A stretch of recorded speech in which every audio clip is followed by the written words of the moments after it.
welcome back to Learning Wise. Here we are doing the class 6th revision. The book which I am following is IT Planet, and this is our chapter number 7, Formulas and Functions in MS Excel.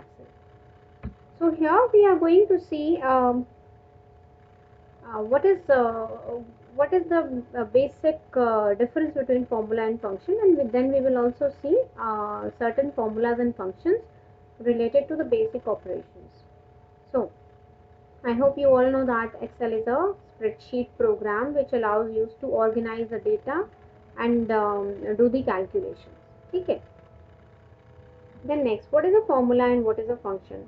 So basically, formula is basically the sequence of cell reference mathematical function or operators of existing value to give a new value.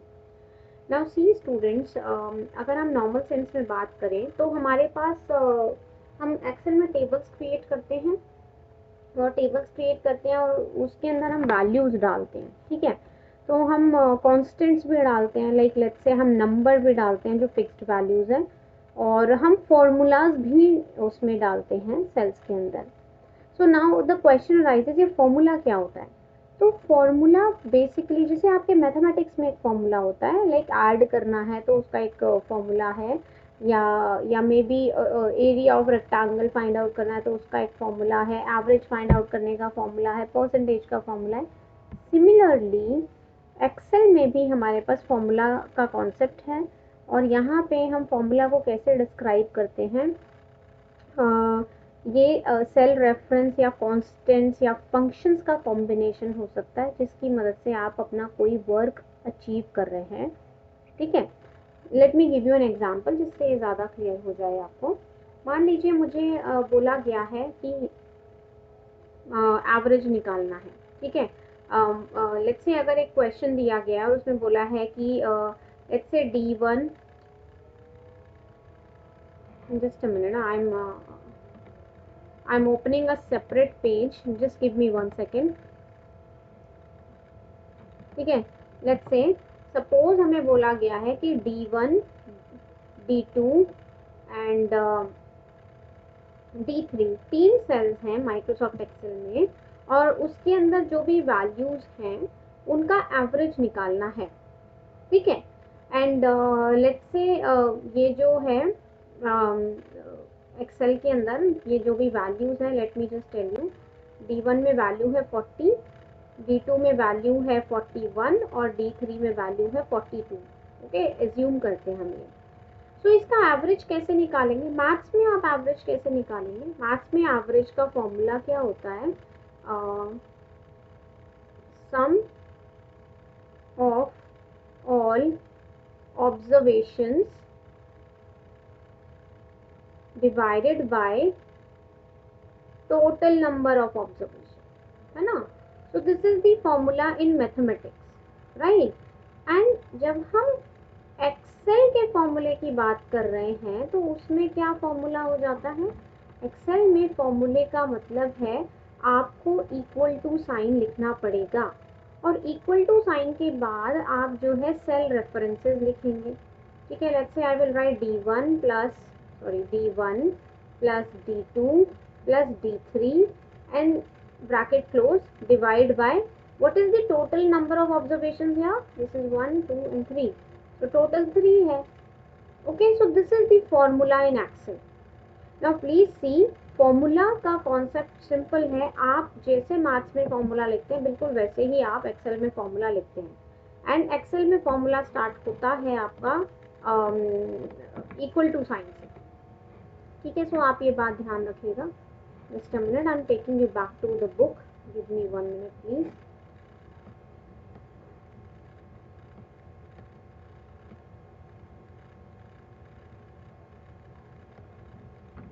Okay, now function क्या होता है? Function जो है, function एक readymade formula है, एक ऐसा काम या लाइक एक ऐसा फॉर्मूला जो इनबिल्ट है. ओके, जैसे एडिशन के लिए आपके पास ऑलरेडी एक फॉर्मूला है, राइट.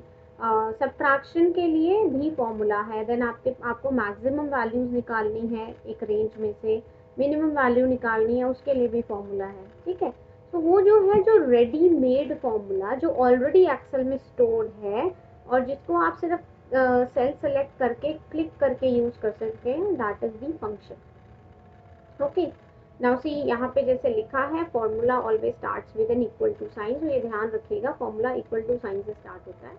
नेक्स्ट कॉन्सेप्ट क्या है, सेल रेफरेंसिंग क्या होती है, या सेल रेफरेंस या सेल नेम क्या होता है। This we have discuss in the previous videos also कि सेल रेफरेंस का मतलब है सेल का नेम, सेल का एड्रेस। ठीक है, अगर कोई सेल ए कॉलम और बी रो के इंटरसेक्शन से बन रहा है तो उस सेल का नेम हो गया A2। फाइन। तो हम जनरली ये मेक श्योर करते हैं कि फॉर्मूला लिखते समय हम लोग सेल रेफरेंसेस को यूज करें, ना कि कांस्टेंट को। ये भी मैंने प्रीवियस वीडियोस में एक्सप्लेन किया है कि अगर आप सीधा सीधा वैल्यू पर काम कर रहे हैं एक्सेल फॉर्मूले में, तो वो वैल्यू मतलब वो आंसर तो करेक्ट देगा, बट अगर जिधर जिस सेल के अंदर वो वैल्यू सेव्ड है उस सेल में आप जाके अगर कोई एडिशन कोई चेंज कर देते हैं तो फाइनल आउटपुट पे कोई असर नहीं होगा। ठीक है, सो ये एक बहुत बड़ी प्रॉब्लम हो सकती है। Let me take you to my Excel sheet and show you what does it mean. Okay, give me 1 second. Let's say ये मेरी Excel sheet है और मैंने यहाँ पे वैल्यू, let's say मैंने यहाँ पे वैल्यू डाल दी है 12, then 14, then 15. Okay, और मैं यहाँ नीचे इसका एडिशन निकालना चाहती हूँ, तो I can write down equal to sum sum and I can select all the three and this is the answer. Okay, so ये सम करने का या एडिशन करने का एक फॉर्मूला है। आप इसको ऐसे भी लिख सकते हैं, इक्वल टू ब्रैकेट में 12, 14, 15। ये हमारी वैल्यूज तो 12, 14 और 15 ही है जिन्हें हम प्लस कर रहे हैं। आंसर इस केस में भी जो है, sorry I forgot to write the sum here.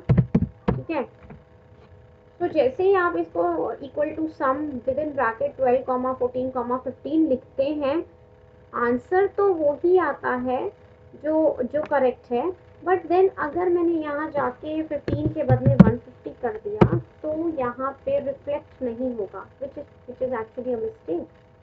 तो इसीलिए कोशिश करें कि आप सेल वैल्यूज को एज इट इज ना लिखें, आप सेल एड्रेस के ऊपर फॉर्मूला। आई होप ये पॉइंट जो है, ये ये ये ये टॉपिक आपको क्लियर हो गया होगा।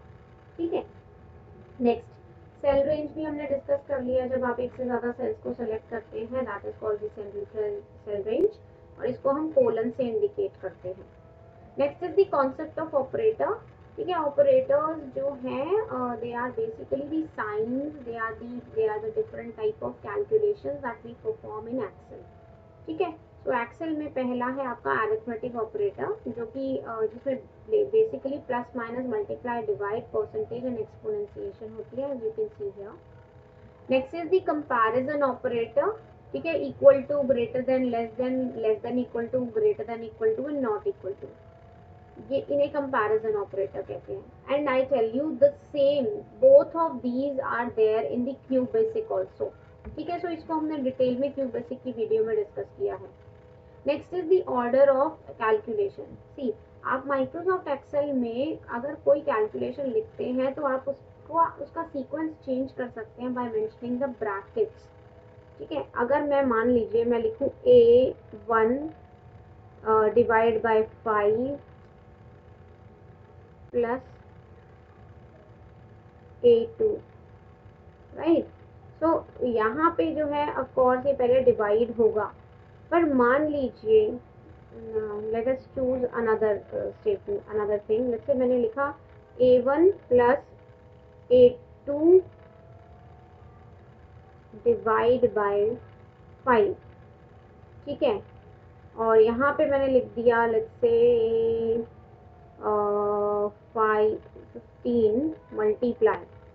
ठीक है, राइट। तो इस केस में क्या होगा, अगर आप चाहते हैं कि कोई एक चीज़ पहले हो, लेट्स से मल्टीप्लाई पहले हो, उसके बाद जो उसका आंसर आए उसको जो है इससे जो है सॉल्व किया जाए, तो आपको ब्रैकेट लगाना पड़ेगा, ध्यान रखिएगा। सो ब्रैकेट जो है वो बहुत इंपॉर्टेंट है। Then errors. Okay, this is important कि ये जब आप फॉर्मूला लिखते हैं एक्सेल में, उस टाइम पे आपको कुछ एरर्स नज़र आ सकती हैं, तो ये एरर्स कौन सी हैं और इनको कैसे आप सॉर्ट आउट करेंगे।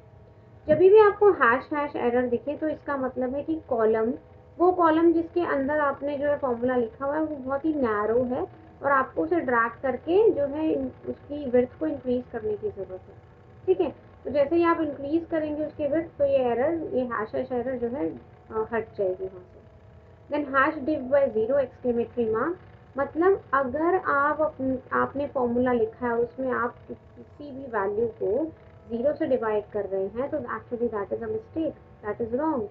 फाइन, सो इसलिए अगर आप किसी वैल्यू को जीरो से डिवाइड करते हैं तो आपको हैश डिव एरर दिखेगी। देन हैश नेम एरर तब आती है जब आप एक ऐसा फंक्शन नेम या सेल रेफरेंस यूज कर रहे हैं जो एग्जिस्ट नहीं करता, या एक्सेल शीट उसको रिकग्नाइज नहीं करता। लेट्स से फॉर एग्जांपल हमारी एक्सेल शीट के अंदर पहला सेल ए, मतलब पहला कॉलम ए होता है और जो है फर्स्ट जो है रो 1 होती है। और मान लीजिए मैंने किसी फॉर्मूला में लिख दिया A0, ठीक है, मल्टीप्लाई बाय 10, तो ये रॉन्ग हो जाएगा। ठीक है, इक्वल टू भी लगा देते हैं, ये रॉन्ग हो जाएगा। क्यों? क्योंकि एक्सेल शीट में A0 नाम का सेल ही नहीं है। So it will give me the hash name error. Fine. The next is hash ref error. अगर आप एक ऐसा सेल यूज करने की कोशिश कर रहे हैं जो वैलिड नहीं है, जो एग्जिस्ट नहीं करता या डिलीट कर दिया गया है, उस केस में हैश रेफ एरर आएगी। मीन्स कि आप एक ऐसा सेल रेफरेंस यूज कर रहे हैं जो एग्जिस्ट नहीं करता। Fine.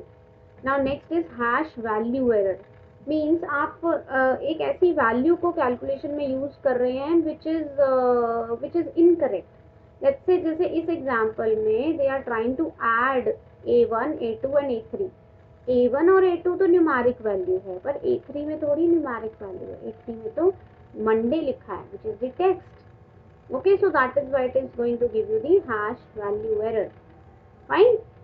Next is how to create a formula. As we have already discuss, हमें इक्वल टू साइन लगा के फॉर्मूला को क्रिएट करना होता है। ठीक है, सो copy and display, these things we have covered earlier also, so I'm not going to discuss that in detail. Next is function. As I said, ये built in formula है ये भी formula he, but important word क्या है? built in formula, which is existing already there in Excel and you can go and use it. ठीक है, और ये कहाँ आपको दिखता है? होम के अंदर ऑटो सम के एरो के साथ। Like I have this Excel sheet, under the home tab I have this downward arrow of auto sum and here I have more functions. तो यहाँ पे जो है ना, यहाँ पे आपको सारे फंक्शंस नजर आ जाएंगे। ठीक है, ये भी फंक्शंस हैं और मोर फंक्शंस पे क्लिक करेंगे तो open the function dialog box for you. Fine. So yeah, then you have the types of functions. Okay, so ये categories of functions है, this you can read and yeah, इसके बाद हम जो है ऑटो फिल, यहाँ पे परफॉर्मिंग कॉमन कैलकुलेशंस को देखते हैं, adding, quickly adding the numbers को देखते हैं जरा प्रैक्टिकली। ठीक है, मान लीजिए मुझे बोला जाए कि J1 में, ठीक है, के sorry, somebody if give you the question, let's say J3, K3 और L3 में जो वैल्यूज हैं उनको ऐड करो, तो आप क्या फॉर्मूला लिखेंगे? मान लीजिए आपसे फॉर्मूला पूछा जाए तो you will write equal to SUM sum within bracket you can go and select this range J3 colon L3 and here comes the answer. Okay, so this is how you can write the formula for adding the values in specific cells.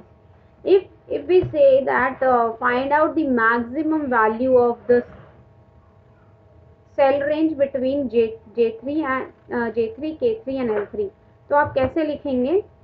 Equal to maximum value मतलब MAX bracket में you can select this entire range and close the bracket and enter. So 15 is the maximum value. How to find out the minimum value? Minimum value के लिए क्या formula होता है? min bracket start, select the range, bracket close and enter. ठीक है. So minimum value is 12. Next let's say हमने average निकालना है. ठीक है. तो एवरेज कैसे निकालेंगे? इक्वल टू एवरेज लिखेंगे ब्रैकेट में, select the range, close the bracket, this is the average. एक और तरीका है एवरेज निकालने का. आप क्या लिख सकते हैं? Equal to with in bracket sum of the 3 numbers. ठीक है. That means I will select this, फिर plus this plus this, bracket close, divide by total number of values. Total कितनी वैल्यूज है? ये 3 वैल्यूज है. So divide by 3, press enter and here comes the answer of the average. ठीक है. So this is how you can find out the maximum, minimum, average, and you can add the numbers. ठीक है. How to find out the percentage? Let's say अगर ये 3 subjects के marks हैं, मान लीजिए ये इंग्लिश के मार्क्स हैं, ये हिंदी के मार्क्स हैं, सॉरी हिंदी, ठीक है, एंड लेट्स से ये सोशल साइंस के मार्क्स हैं. तो परसेंटेज कैसे निकालेंगे? और ये एज्यूम करिए कि आउट ऑफ 20 हैं. तो इक्वल टू, देन हम इनको ऐड करेंगे पहले तो. ठीक है. मुझे बार बार ऐड करने की ज़रूरत नहीं है, मुझे पता है मैंने यहाँ पे ऐड किया हुआ था, तो आई कैन सेलेक्ट दैट. ठीक है. And then you can divide it by total number. ठीक है. 20 + 20 + 20 is 60, bracket close, and finally क्योंकि परसेंटेज निकाल रहे हैं तो multiply by 100. So the value of percentage is 66.66667. Decimal values आप रिड्यूस या इंक्रीज या रिड्यूस कर सकते हैं with this, and that's how you can find out the all these simple formulas and functions.